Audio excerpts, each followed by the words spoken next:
Buenas, bienvenidos a uno más de esos diálogos por la vida que hacen parte de la programación que ha preparado la Gobernación de Antioquia en este Mayo Unidos por la Vida.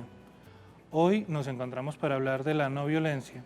Y hablar de la no violencia es dar también parte y testimonio de la manera de pensar y de relacionarnos con el mundo a partir de la esperanza, porque no es otra cosa distinta que esperanza el hecho de hablar de no violencia. Para hablar de no violencia, este ratico estamos con Natalia Orozco. Natalia es periodista, hace cine, recorre, no digo solo el continente, sino el planeta, buscando historias valiosas, valiosísimas sobre la resistencia humana y sobre la transformación.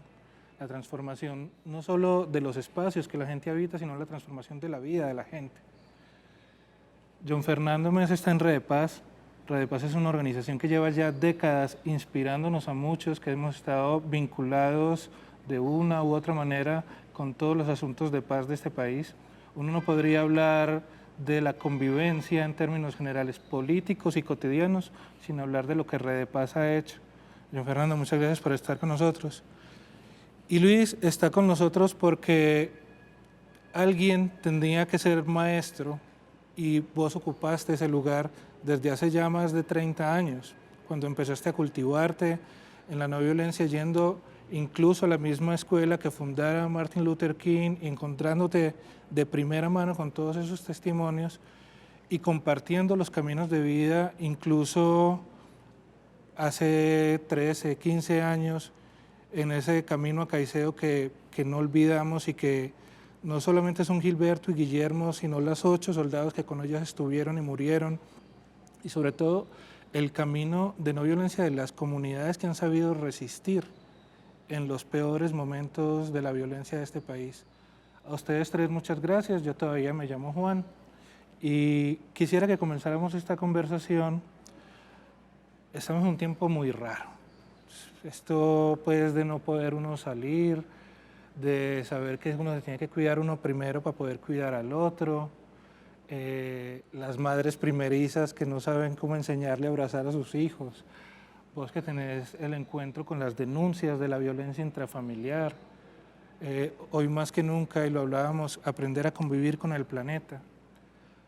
Arranquemos con Natalia y empecemos. Vos haces en estos días un programa para la Deutsche Welle que se puede ver en todo el mundo, donde se recogen testimonios de mujeres muy valiosas, y yo creo que todas son una forma de no violencia a través de América Latina. Hablanos de esas mujeres que a vos te inspiran y que a vos te gustaría que nos iluminaran en estos días. De hecho, Juan, muchísimas gracias también a los interlocutores que están aquí. Efectivamente, ahora que no podemos viajar, porque lo que hacemos con Fuerza Latina es transportarnos a veredas, pueblos, cabildos indígenas y a todas las capitales del continente, encontrar a estas mujeres, estamos recogiendo de nuevo sus voces, porque son exactamente lo que tú dices, Juan, son mujeres que a través del arte, de la música, del activismo social, a través de la política, del liderazgo empresarial, resisten a tantas formas de violencia que conviven en el mundo, la violencia a través del abuso laboral, la violencia que tenemos con el medio ambiente, la violencia que tenemos o que padecemos en las sociedades latinoamericanas a causa del machismo. Lo que estamos haciendo es viendo cómo ellas están trabajando por ese liderazgo, porque esas voces de mujeres que contra todos los vientos hacen posible lo imposible, de alguna manera nos dan la esperanza. Y hablo, por ejemplo, de las patronas, mujeres que hace 25 años se despiertan de lunes a domingo a hacerle las comidas, como dicen ellas, los sándwiches y las comidas a los migrantes, miles de migrantes que se pegan al tren de la muerte, y que a pesar de que las mujeres saben que el 100% de ellas van a ser violadas, que el 20% van a ser mutilados, ellos le palean, le quitan por un día el hambre y con eso le cambian un día la existencia. Es este tren que lleva migrantes y desesperanzados en busca de esperanza en Estados Unidos. Mujeres, exactamente, hombres y mujeres que se pegan a esa única posibilidad que tienen de salir de los países centroamericanos para poder no solamente sobrevivir, sino permitir a sus hijos sobrevivir. a la reclusión, por ejemplo, de las maras. Y puse ese ejemplo que es solamente uno, pero así hay mujeres en todo el continente que están resistiendo y sobre todo en este momento que están representando las poblaciones más vulnerables, porque están representando esas poblaciones que llevan muchos años dando otras batallas igual de difíciles, igual de complejas, igual de dolorosas que la batalla contra el coronavirus. Javier, porque la no violencia es particularmente importante en este momento de nuestra historia, cuando el coronavirus nos tiene en jaque. La respuesta desde la no violencia puede ser una respuesta asertiva, afortunada y esperanzadora para la humanidad. Yo creo que es demasiado importante en este momento porque, entre otras cosas, estamos teniendo un poquito más de tiempo para pensar.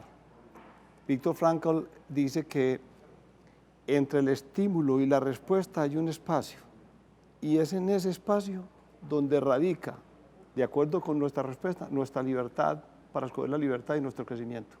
En la no violencia se basa en lo mismo. Cuando uno se siente agredido, y enfatizo que se siente porque puede que no sea, pero uno interpreta y se siente agredido, es su forma de responder, la que escala el conflicto la diluye. Entonces es muy importante que nosotros como humanidad nos preguntemos en este momento qué está pasando y cómo vamos a responder. Nos sentimos agredidos por un virus que nos cambió la forma de vida, que nos está impidiendo abrazarnos, trabajar común y corriente, que está afectando la economía con esa gran discusión de lo que va a pasar. ¿Qué significa?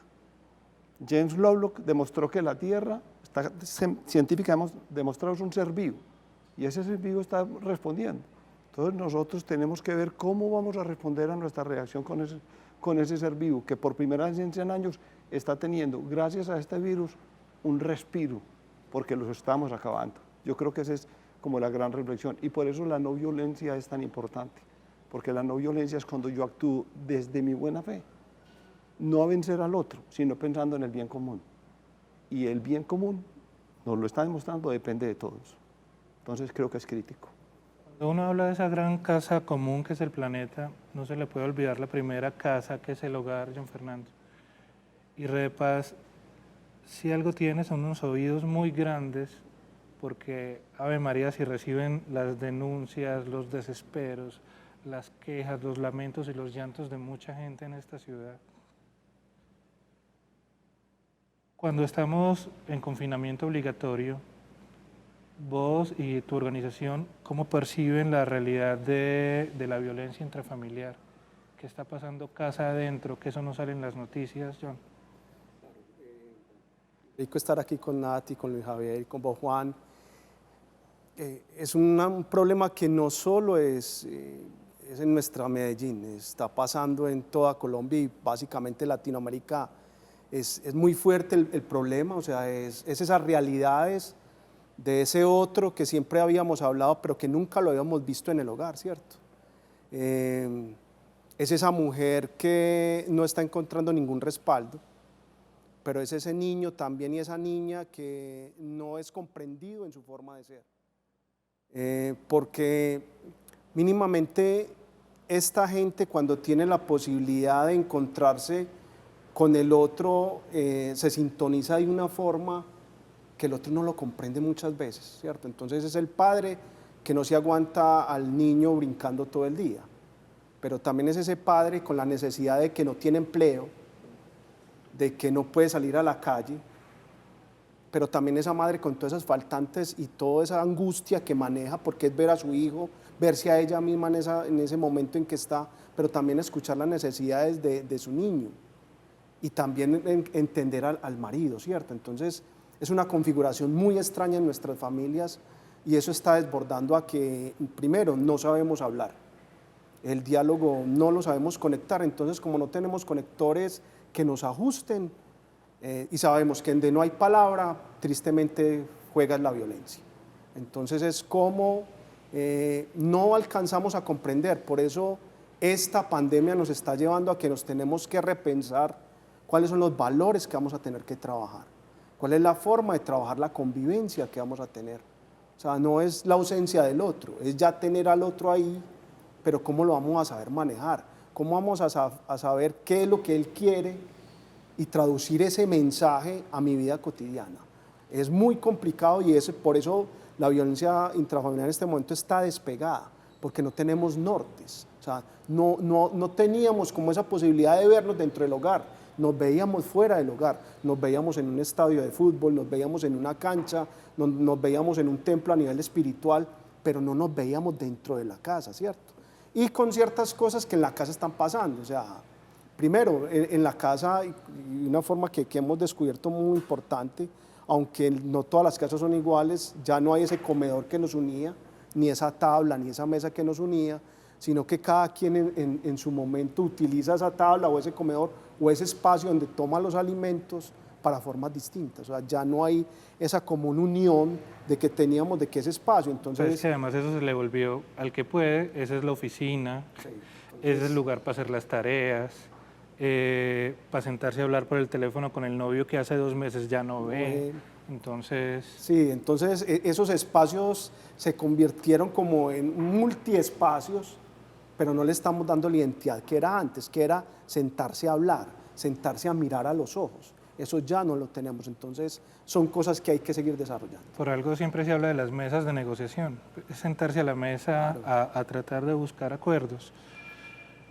Natalia, me acuerdo algún trabajo tuyo de hace años, estabas en Alepo tal vez, habían unos muchachos que tenían una estación de radio en mitad de la revolución, había una guerra encima, vos estabas documentando, fuiste a hacer periodismo y terminaste haciendo cine, haciendo ese documental, y es una de las muestras más fuertes, Luis y John, que yo he visto de la no violencia conjugada en lo cotidiano. Quisiera que nos compartieras un poquito cómo, por ejemplo, en este momento que todo el mundo hace un en vivo en Instagram, hace un live en no sé qué, esa manera de comunicarnos, en mitad de una guerra también fue una manera de hablar de paz, instalar esa radio. Y de hacer catarsis que los individuos, las familias y las sociedades necesitan hacer en momentos como estos. Yo pienso que es delicado hablar del coronavirus como una guerra porque eso lo han aprovechado muchos estados para poner tanques, sacar militares, poner policías y de alguna manera exceder el trabajo de las instituciones. Y restringir las libertades individuales. Lo hemos visto, lo vemos en El Salvador, donde están sucediendo unas cosas horribles dentro de esas cárceles.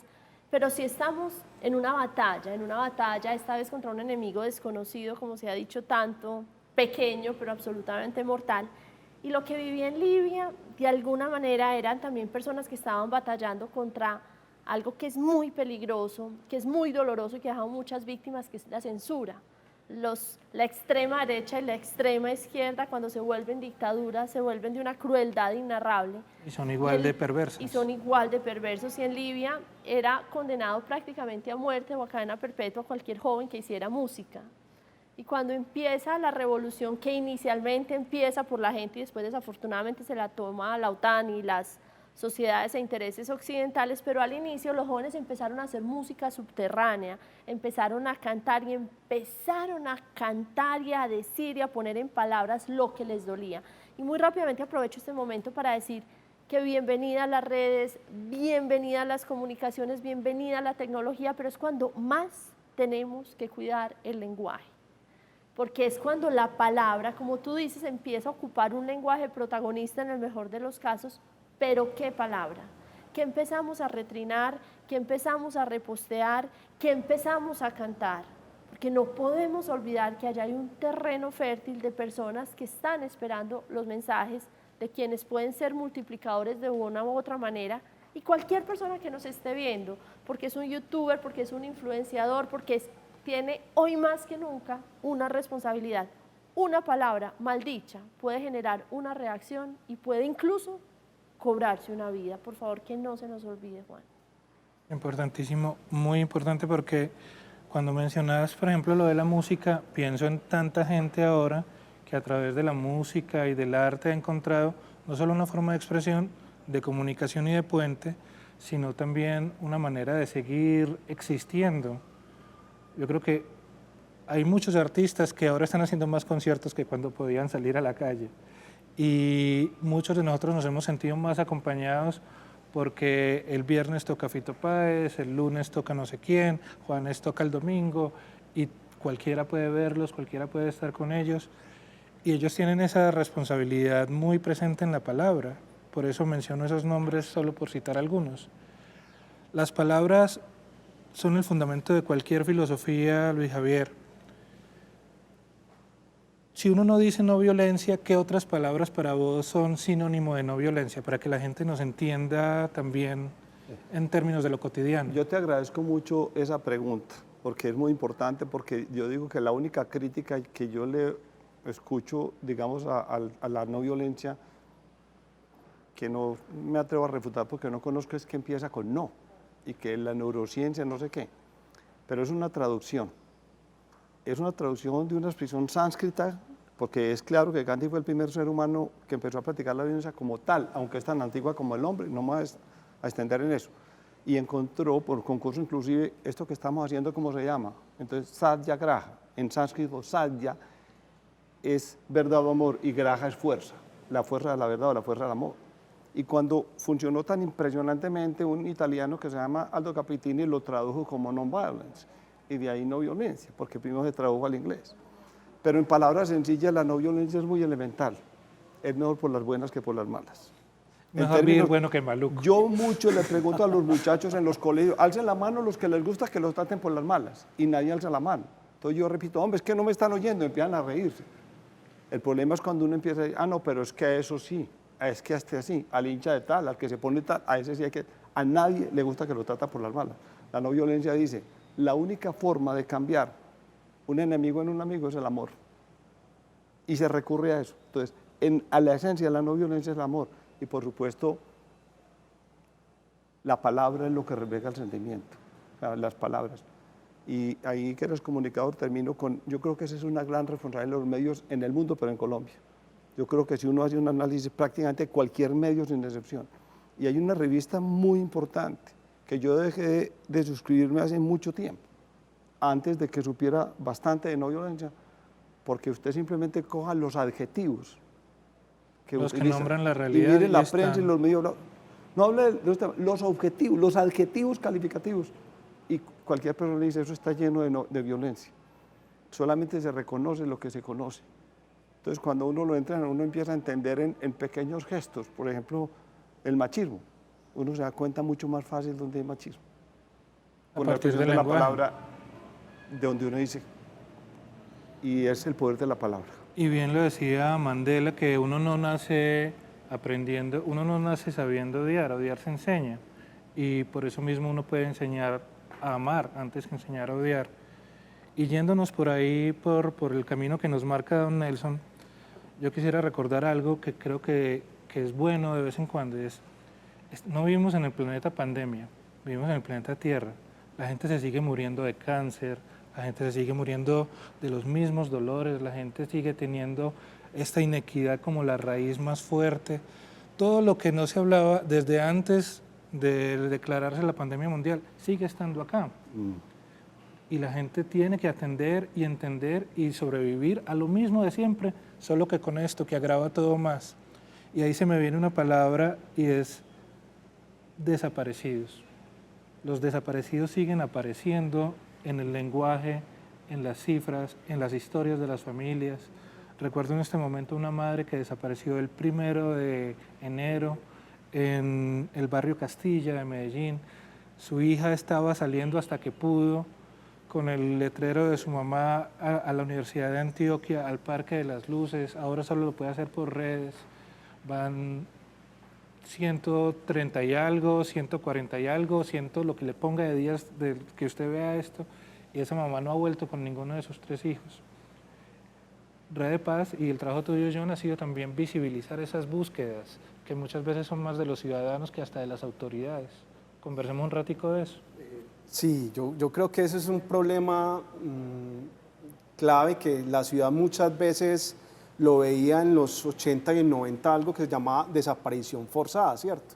La gente decía, no, eso era una cosa política, eso es porque quién sabe qué hizo y en qué grupo armado estaba metido. La cosa de echarle la culpa a la víctima. Entonces, si a usted lo atracaron, quién sabe usted qué estaba haciendo por allá. Entonces la gente siempre se mostraba, decía, no, quién sabe, era guerrillero seguramente, estaba desaparecido forzadamente.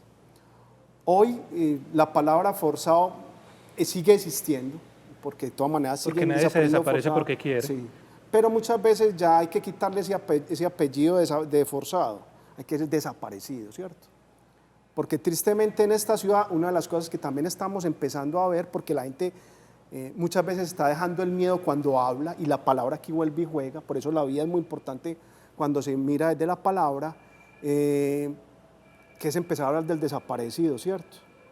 Que la gente no tiene muy claro qué es lo que debe hacer. ¿Qué ruta se puede seguir cuando alguien desaparece? No, la gente no tiene claro esa ruta, ¿cierto? Pero contémosle a la gente que de pronto nos está viendo, sí, hace entonces, 2 días que no llega, yo a no, dónde la idea llamo? es que primero había cierto en un imaginario que la gente tenía que esperar 72 horas a que alguien apareciera, un familiar, para poder denunciar. No, eso es mentiras, eso en ninguna parte, eso fue algo que se inventó alguien y lo empezó a volver Se realidad. popularizó como un fake Sí, news. Pero la idea es que si a las 2 horas vos no sabes de un familiar, lo primero que tenés que ir a hacer es empezar a llamar a sus amigos y a su gente cercana. ¿Qué pasó? Ajá. Porque muchas veces puede ser que se quedó sin pila el celular, bueno, o no hay señal donde está. Pero hay otra cosa muy dura, es que como no sabemos qué es lo que está pasando en esta ciudad en torno al otro, empiezan esas alarmas. Entonces una mamá a las 4 o 5 horas no sabe dónde está su hijo de 8 años, o su hija de 15 años, o su marido, o su padre, o su esposo. O sea, porque en esta ciudad, tristemente, desaparecen desde un niño de 5 años hasta un adulto mayor de 90 o 95 años. Cualquiera es víctima. Entonces la idea es, cuando ya se vean estas ausencias, rápidamente lo que debe hacer es conectarse con la fiscalía.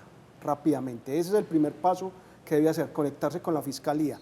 No ir solo a buscar la policía, porque el policía no es su función, pero la fiscalía sí es su función. Entonces, el primer momento, tener claridades. Ojalá cómo estaba vestido, dónde fue la última vez que se conectó con él, qué hace, o sea, su nombre completo, o sea, poder perfilar. Y ojalá llevar una foto. Eso nos ayuda muy rápidamente. Y también por experiencia ya hemos tenido que las primeras 48 horas son claves para saber si se encuentra. O sea, claro, hay gente que 6, 7, 10, 20, un mes después aparecen vivos, la gran mayoría, muy pocos aparecen muertos, pero también hay cosas muy tristes. Recordemos que aquí tenemos grupos como las Madres de la Candelaria y otras organizaciones que llevan mamás que llevan buscando a sus hijos 30, 40 años. Y eso es una problemática que muchas veces invisibilizan. Entonces, nosotros como Red de Paz en los últimos 6 años dijimos, vamos a hacer, una de nuestras líneas va a ser eso, acompañar a esta familia, seguir teniendo presente, pero también nos volvimos irirís, así como Fabiola Lalinde, nos volvimos irirís, pero también entonces eso genera que mucha gente le diga a uno, no hablen más de ese cuento, ¿para qué van a hablar de eso? No hable, dígale a esas mamás que aquí no vuelva, ¿para qué va a hacer la denuncia? No, nosotros estamos buscando. No, la idea es que esta sociedad nos está llevando a eso. Entonces, a que esos desaparecidos hay que darle rostro, a ese desaparecido hay que darle voz, hay que darle palabra, hay que darle figura. Entonces, ese es uno de los trabajos que nosotros estamos haciendo. Y eso se nos empata mucho con las realidades que están viviendo, ¿cierto? Uno dice hoy, esos trapos rojos, ¿qué significan, cierto? Detrás de ese trapo rojo que hay y esas familias que están haciendo. Conversemos ahorita de los trapos rojos. En un momentito que regresamos en estos diálogos por la vida, aquí en este mayo, Unidos por la Vida.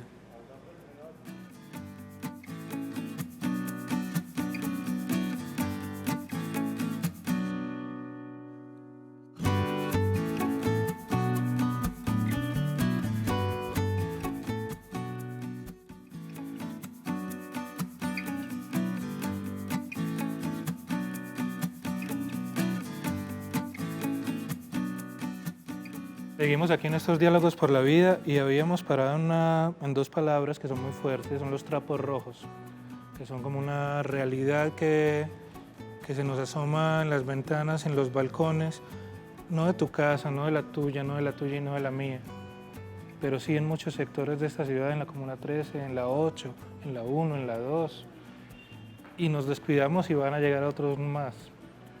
¿Qué piensan ustedes de esos trapos rojos, Natalia? Empecemos. ¿Qué sentiste cuando supiste que estaban poniendo trapos rojos? Bueno, primero me preocupa y sobre todo hablando de lo que es la convivencia, la comprensión, que de alguna manera también podría ser parte de la no violencia, que es la que nos ocupa hoy. Sentí mucho temor porque está demostrado y es evidente que la agresividad viene del miedo. Las primeras armas, y es un ejemplo que se cuenta mucho, que crea el hombre neandertal, es para defenderse del animal, entonces crea, digamos, los palos y las primeras armas. Y el escudo. Y en ese momento somos una sociedad con miedo, y a ese miedo se le suma el hambre, que es el mejor caldo de cultivo para la agresividad y la violencia.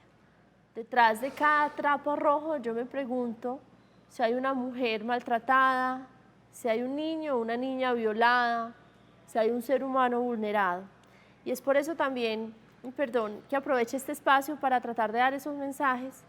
Yo pienso que la mejor manera que tenemos, la práctica, la concreta de ayudar a la no violencia en este momento, primero es lo que hagamos con nuestras propias familias, pero después es mirar qué hay alrededor, qué hay en el del vecino de al frente, porque hay veces uno dice es estratos 1, 2 y 3, pero es que en el estrato 4 habían 2 profesionales que eran independientes, que tenían 3 niños y se quedaron sin salario, y esos 2 profesionales hoy no tienen por cómo comprar un mercado, porque en el estrato 3, en el estrato 4, lo que muchas veces hay es deuda en vez de ahorro.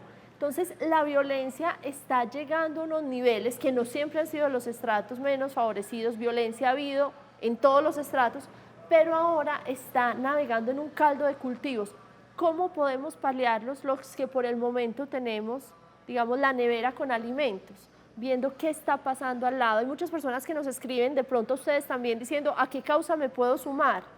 Súmatela a la de tu barrio. Llama a tu primo, a tu tío, a tu abuelo y pregunta cómo están, porque donde menos nos imaginamos hay angustia, hay hambre y hay miedo, y eso quiere decir hay inicios de violencia.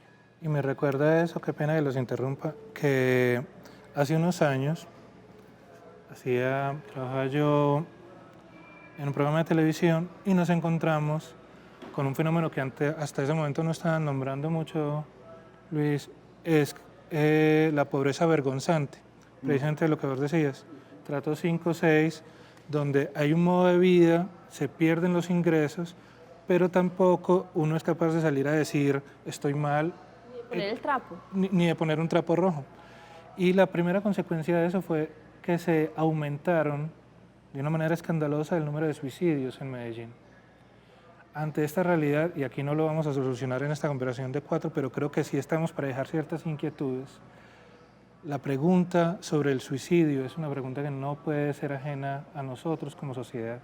Cuando esta pandemia mengue, porque no va a desaparecer el virus, pero cuando mengue esta condición en que estamos viviendo y el desespero empiece a asomar en forma de otras cosas, la violencia no es solo contra otros. Hablamos de cuidado y de autocuidado. ¿Qué puede pasar con ese que siente que ya no hay esperanza para él porque ya no consigue más trabajo, porque se quebró y no tuvo cómo pagarle a no sé quién y no sé cuál? Creo que se nos está viniendo también un panorama en el que hay que rodearnos. Si no hay posibilidad del abrazo físico, ese no puede ser el final de la ternura. Vos lo decís muy bien, hay que llamar al tío, al primo, ¿oíste? ¿Vos cómo estás? Al amigo que vive solo. ¿Vos pasaste buena noche? ¿Sí dormiste bien? Porque creo que muchas cosas de la cotidianidad han ido cambiando, ¿no les parece? Hay una cosa que es muy importante y sé que una de las visiones que hemos dicho aquí es la palabra, es que muchas veces nosotros nos metemos a las redes, pero no estamos teniendo en cuenta eso, es puede llamar al otro, es decir, venga, ¿usted cómo está? Muchas veces cuando uno cree que una persona está bien, y Juan, eso lo conectamos con el suicidio, porque hemos visto estas líneas de suicidio que han sido muy duras. O sea, vos puedes conversar con la persona y la persona se ríe, te cuenta chistes, te dice, no, yo estoy muy bien. Y a los 5 minutos, vos ves por ahí por una red, se suicidó tal persona. Que uno dice, pero si yo hace poco hablé con él, ¿cómo estaba? Y yo creo que eso también nos está diciendo, o sea, ¿qué está pasando con la solidaridad que nosotros tenemos con el otro, cierto? De conocer eso, o sea, uno no alcanza a conocer al otro en toda su granitud, pero sí podemos decir desde lo que nosotros conocemos del otro, qué podemos hacer. Entonces ese trapo rojo no es solo el que está colgado en determinada zona, sino que esos trapos rojos que nosotros estamos viendo del otro, qué es lo que estamos haciendo por ellos, que creo que la no violencia ahí juega un papel muy importante porque se conecta con la vida, con la solidaridad y con la libertad. Pues venga, ¿cómo vamos a ayudar al otro? Que creo que eso es una cosa que hablando de Guillermo, ahora él hablaba mucho de eso, ¿cierto? De Guillermo Gaviria. De Guillermo Gaviria, que era incluir al otro, la equidad en el otro, cómo yo veo ese otro. Y nosotros hemos trabajado mucho ese tema del otro, porque siempre lo invisibilizamos. Entonces, ¿será que ese trapo rojo, esa ausencia nos está diciendo, mire, aquí hay que hablar? Habíamos hecho hace unos años, en Mayo por la Vida, una suerte de, ya se me va a olvidar, el manifiesto. Y hay una frase que acuñamos ahí que es: nosotros somos los otros de los otros y por eso mismo nos deben importar. No existimos, de esto que estamos pasando no vamos a salir si no salimos juntos. Esto es una gran grieta. Y quisiera traer aquí algo del lenguaje, que lo hablábamos antes de comenzar a conversar con cámaras, y es que nos hablan de la distancia social, y esto que tenemos es una distancia personal, por salubridad. Ahorita nos volvemos a poner el tapabocas, pero esta distancia personal no puede aumentar la distancia social que ya tenemos. Claro. ¿Qué piensan ustedes de esa distancia social?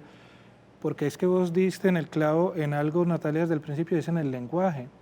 Nos metieron en el lenguaje de guerra contra el virus, nos metieron en toda una narrativa súper fuerte.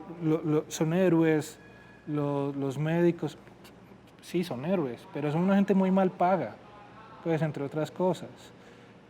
Mire una foto de Amazonas hoy para que se dé cuenta cómo está vestido un soldado y cómo está vestido un médico. Lo que yo pienso es que tenemos que recordar que el otro nos tiene que importar tanto como nos importamos nosotros mismos, Luis. Yo quiero decir dos cosas muy importantes sobre este tema, creo.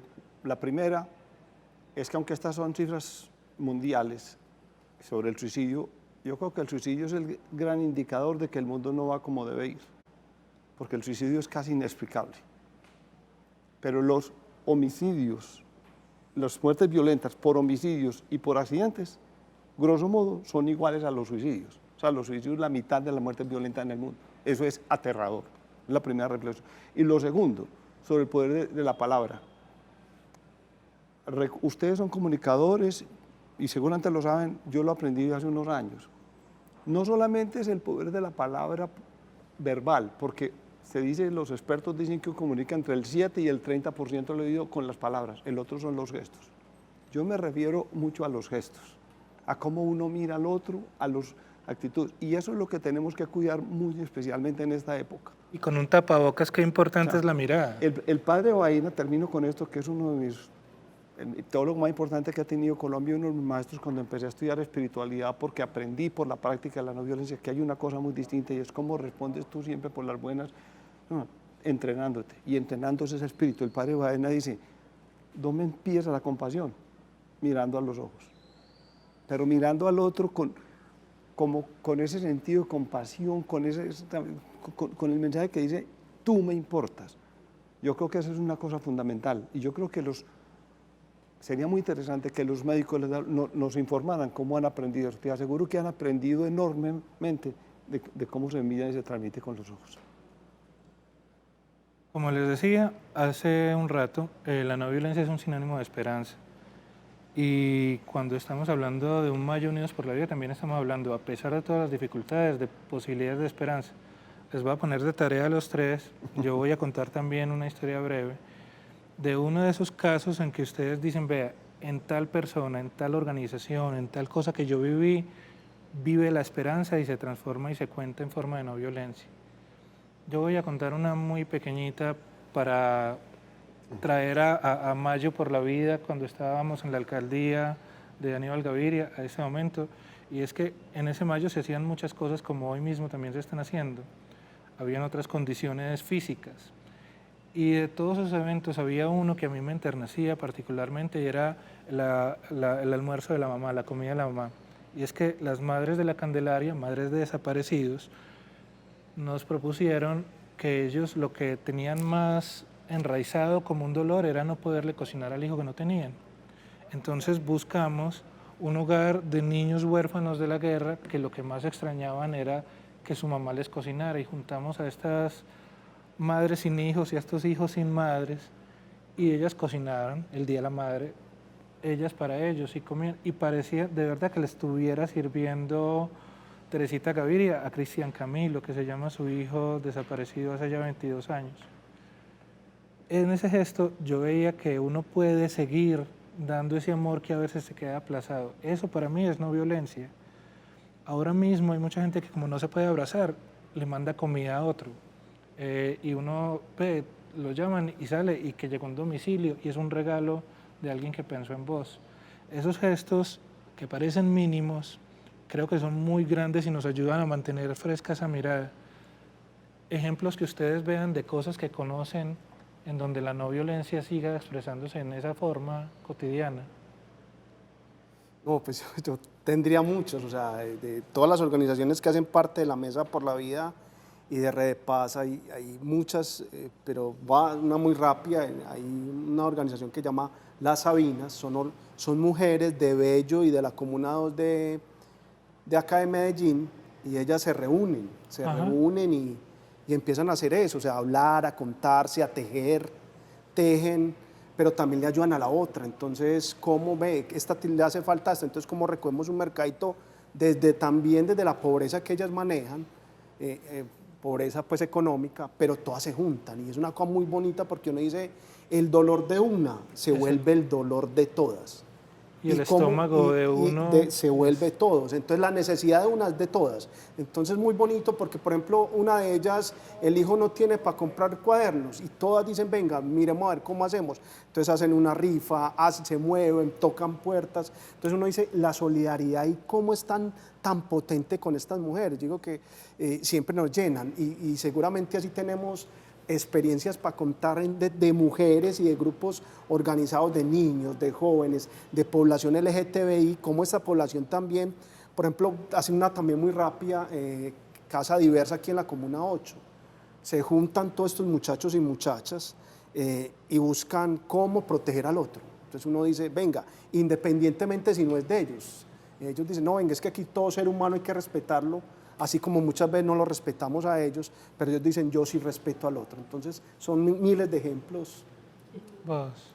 Yo quiero traer a colación uno que me llegó apenas ayer, y es todos esos tapabocas, todas esas polainas de seguridad y todos esos overoles de seguridad que están en este momento confeccionando exguerrilleros en Icononso y exguerrilleras que se unieron con Madres Cabeza de Familia.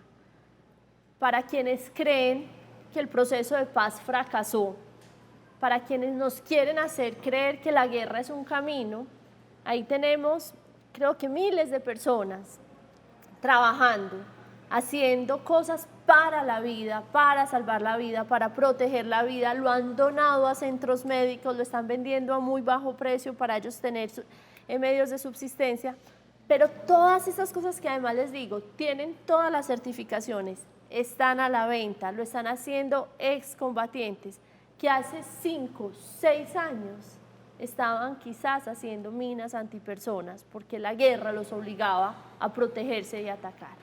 Entonces, aquí hay dos esperanzas. Primero, el proceso de paz, a pesar de la tragedia que significa el asesinato de los excombatientes y de los líderes y las lideresas sociales, no ha fracasado. Y no ha fracasado porque hay una persona que dejó las armas por un lapicero, porque hay 2 que lo dejaron por un libro, porque hay 3 y porque hoy hay miles que lo dejaron para salvar vidas, para proteger las vidas y para luchar por la paz y por la vida. Para mí eso ha sido absolutamente conmovedor. Luis, uno breve de tantos que has visto vos. Yo quiero contar una historia cortica digamos que fue lo que me bautizó a mí definitivamente en la no violencia. Cuando yo por primera vez oí el tema, yo sentí, como le decía a mis amigos, como San Pablo cuando le tumbó el rayo del caballo. Llamado. Pero la experiencia práctica más impresionante, se la conté ahora cuando veníamos, que yo recibí instrucciones del doctor Lafayette, que digamos es como mi jefe en el movimiento, hay que ir a Bellavista. Y nosotros fuimos a Bellavista y yo fui de 46 años a Bellavista. Y no se me olvida esa experiencia, fue traumática. Una cárcel construida para 1.700 personas que tenía más de 5.500, donde había unos 200 homicidios al año. Eso era aterrador. Y había que entrar en una masa crítica que en la no violencia se estima que es un 3%. De 1000, entrenamos como 300 y pico, o sea, como el 5%. Y yo siempre pregunto en los talleres, ¿cuánto creen que hubiera sido una reducción impresionante en los homicidios de Bellavista? Ella me decía 5%. Yo, conociendo una cárcel con ese hacinamiento, de 1.700 a 5.500 tenía, Bellavista pasó a más de 5 años sin un solo homicidio. O sea, en este momento estoy bregando a contactarme con el IMPEC, porque aunque siempre lo supimos y hubo artículos, necesito las evidencias, ojalá en cifras del IMPEC. Claro, pero eso es absolutamente impresionante, no solamente, sino los testimonios de ellos, de las transformaciones de su vida. Decían que hasta les cambió el físico. Eso es... Y me consta también, porque lo conocí, Bellavista fue nombrada la primera cárcel no violenta de Latinoamérica, justamente por el proceso en el que estuvo Luis. Cuando vos hablas de la guerra, pienso también en unas que se llaman La Montaña, que es aquí en Antioquia, que hacen morrales súper bonitos y ahora están haciendo confecciones La Montaña. Son exguerrilleros también, reincorporados, que están ayudando mucho en esta época. Y cuando vos mencionás a las mujeres, pienso en las tribus, porque se pueden llamar tribus, en los indígenas de la Sierra Nevada, donde los hijos son de todos y a todos les duele lo de cada uno. Vamos a volver en un ratico más para terminar esta conversación, pero nos podríamos quedar aquí mucho rato. Ya venimos. En este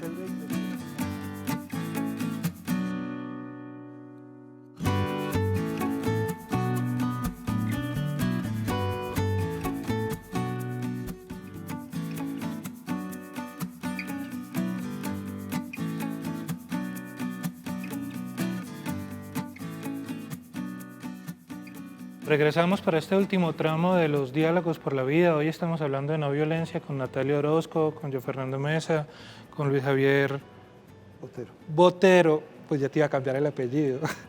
Y para terminar, quisiéramos compartir con la gente varias cosas. Empecemos con vos, Luis. Hay gente que dice si la no violencia es algo tan sencillo, tan cotidiano, porque efectivamente no vivimos así. Hay 4 puntos que vos quisieras desarrollar brevemente que explican eso. Es mejor por las buenas que con las malas oírlo complejo cuando uno empieza que primero la no violencia no es lo que la gente cree que es mucho más. Hay gente que dice yo no he matado a nadie y soy no violento. Eso es mucho más allá. Segundo, la no violencia no busca vencer al oponente, busca convencerlo. El objetivo siempre es ganarse al otro y por eso está abierto tanto al diálogo y a entender la parte de verdad que el otro no tiene. Tercero, la no violencia se opone al concepto de paz, porque paz la define el diccionario como tranquilidad en el ambiente. Y yo estoy convencido de que si nos echaran, como digo, algo en el agua o en el aire, una marihuanita que digo yo que, y todo el mundo y se entregaran todas las FARC, y dijeran los del proceso de paz, no, estamos de acuerdo, vamos a meternos a la cárcel, y los delincuentes y las BACRIM, y dentro de un año, un mes no hubiera habido un homicidio, la gente diría la paz absoluta en Colombia. Y un no violento diría no hay paz verdadera mientras que los niños mueran de hambre, mientras sigan los niveles de corrupción, mientras estemos acabando con el planeta, mientras que la gente no tenga acceso a la educación ni vivienda con infraestructura, y le tocaría generar el cambio. Por eso a Gandhi no le dio en el Premio Nobel de la Paz, el gran pacifista, porque era un agitador y había cambiado el status quo. Y finalmente lo que lo hace complejo es que la no violencia dice que ante una violencia física directa o una violencia estructural, tú pongas una fuerza espiritual, porque tiene que venir de una convicción profunda. Cuando una persona está tan comprometida, que está dispuesto a dar su vida por la causa, eso no hay nada que lo pare. Yo creo que eso es muy importante que la gente entienda. Y termino con una frase de un niño, un joven de 13 años que le enseñaron la no violencia. Y hizo esta reflexión. ¿Por qué somos violentos pero no analfabetas? Porque nos han enseñado a leer.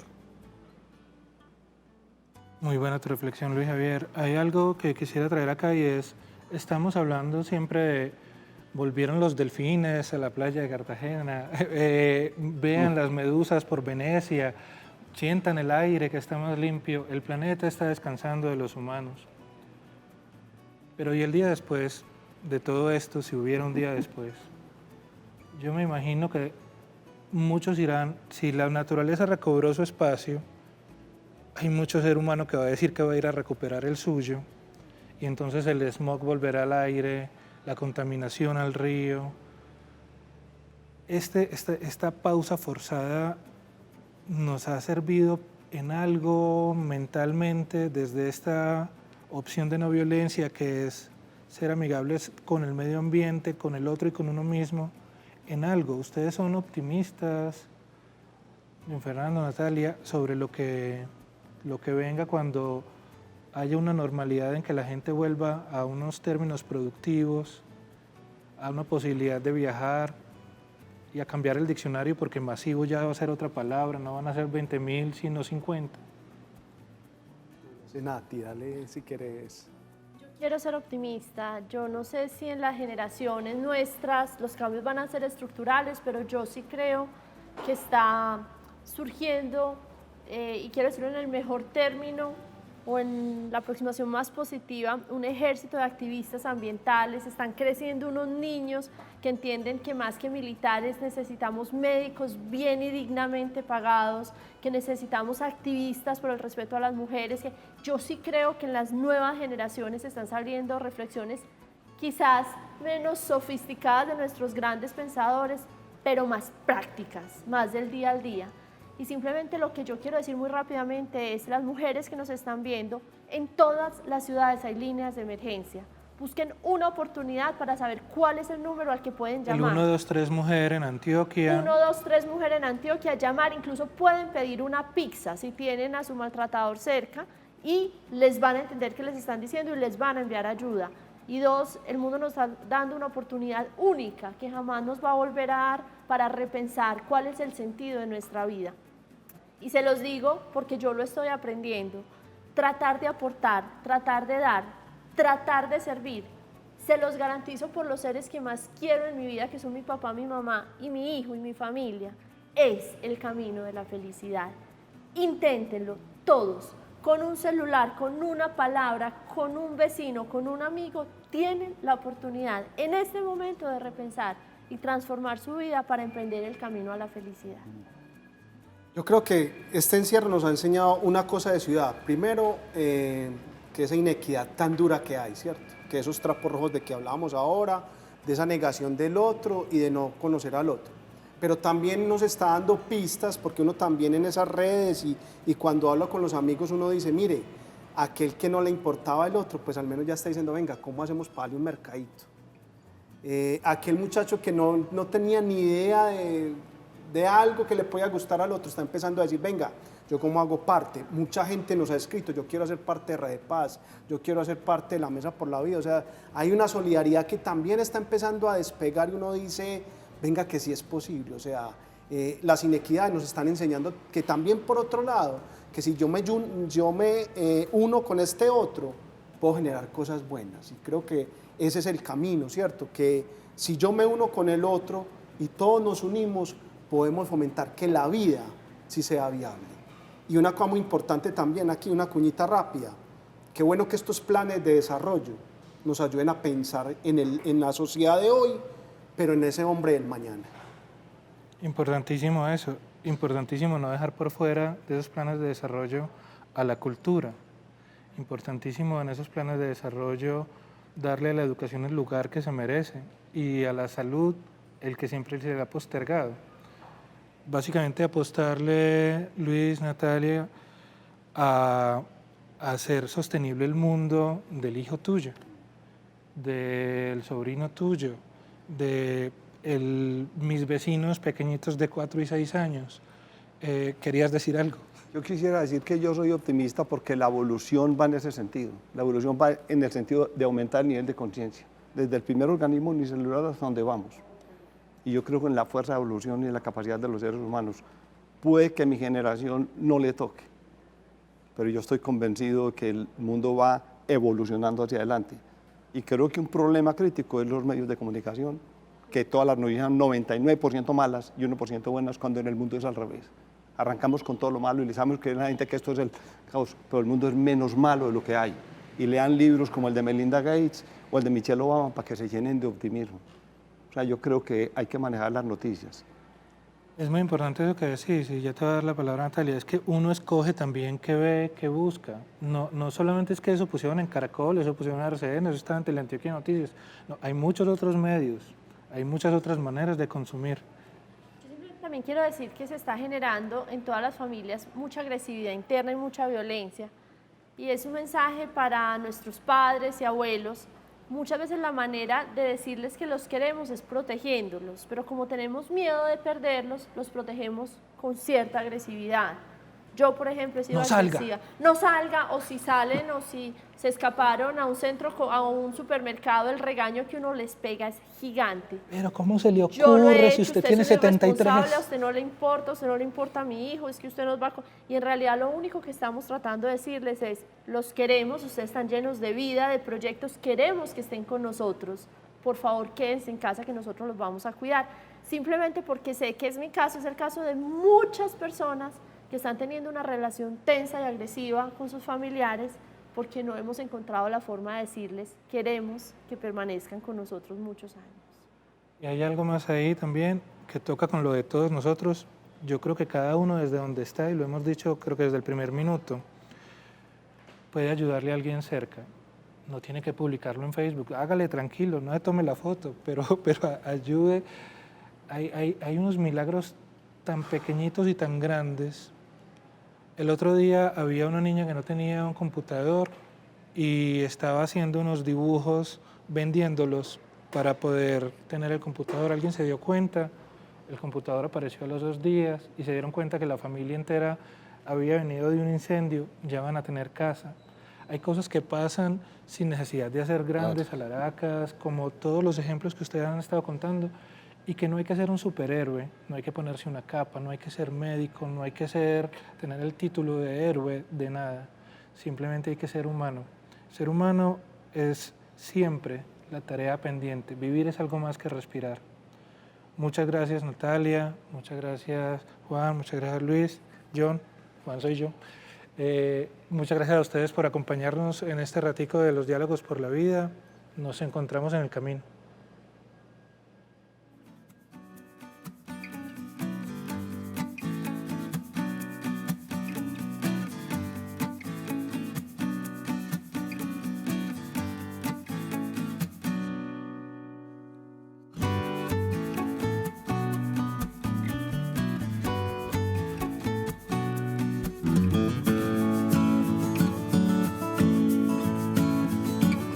Unidos. Gobernación de Antioquia.